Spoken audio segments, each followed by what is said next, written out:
Okay guys, this is an example for my clan, the Reaper Society, of a cold-blooded Lavaloon, specifically for our Town Hall 9, so that we can work on getting these 3-star strategies worked out.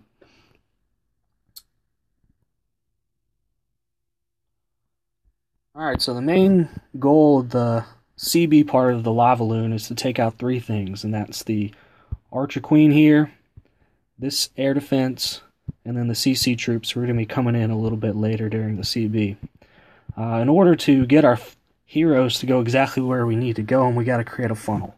So we've got to take out these 3 trash buildings, the gold mines, the elixir collectors, this little corner builder's hut, and then we got to take out these 4 buildings over here. And then our heroes will have nowhere to go except for into the middle where we want them to. So I'm going to go ahead and start the attack to show our golem placement, which distracts our 3-point defenses, because otherwise our wizards that are there to funnel are just going to fry immediately. So we checked out the ranges of the archer towers and figure out where we can drop this golem. And you see it takes all 3 of them. We get our wizards down, and then as soon as our funnel's created, even if the buildings aren't down yet, go ahead and get that Arch Queen down. She does so much mayhem. You can see my wall breakers actually failed right there. They got killed by the crossbow up there. But that's okay, since our funnel's so good that Barbarian King's actually going to beat on this wall and go ahead and get in.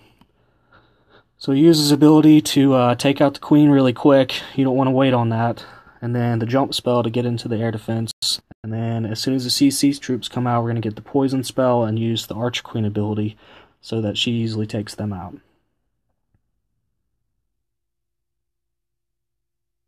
So at this point in the attack, the CB part is 100% completed, mission accomplished. Even though that Archer Queen's going to croak pretty soon, we actually don't need her for the cleanup. So we're just focusing on the actual Lavaloon part now.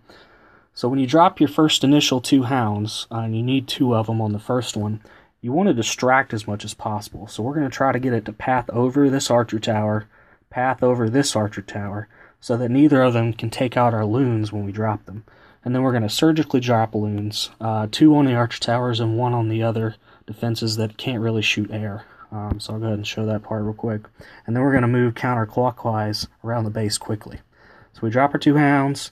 We get our loons down, and as soon as this happens, we go ahead and start with this next one. We want to be kind of quick. That takes a little bit of practice getting all this done so quickly. So we drop our rage spell when the loons are within range of the air defense. You don't want to do it earlier.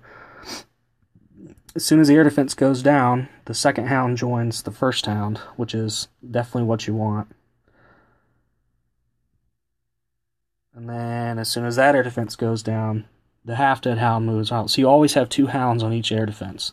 And then we're just surgically dropping these loons very carefully, very patiently. See, I even still have a loon left that I didn't drop, because it wasn't part of the plan. It was just in case a Tesla popped up somewhere. And then at this point, drop our last rage, and it's just cleanup time. I actually had a hound that didn't pop, which is not something you want to have happen. You can see there. But the good thing was, it went so clean that I don't need those extra pups for the cleanup. You can see it, we're just cleaning up at this point. So I'm going to try to make a few of these recordings on different types of bases, and hopefully we can get to the point where we're 3-starring Town Hall 9s with this pretty prolifically. Hope you enjoyed.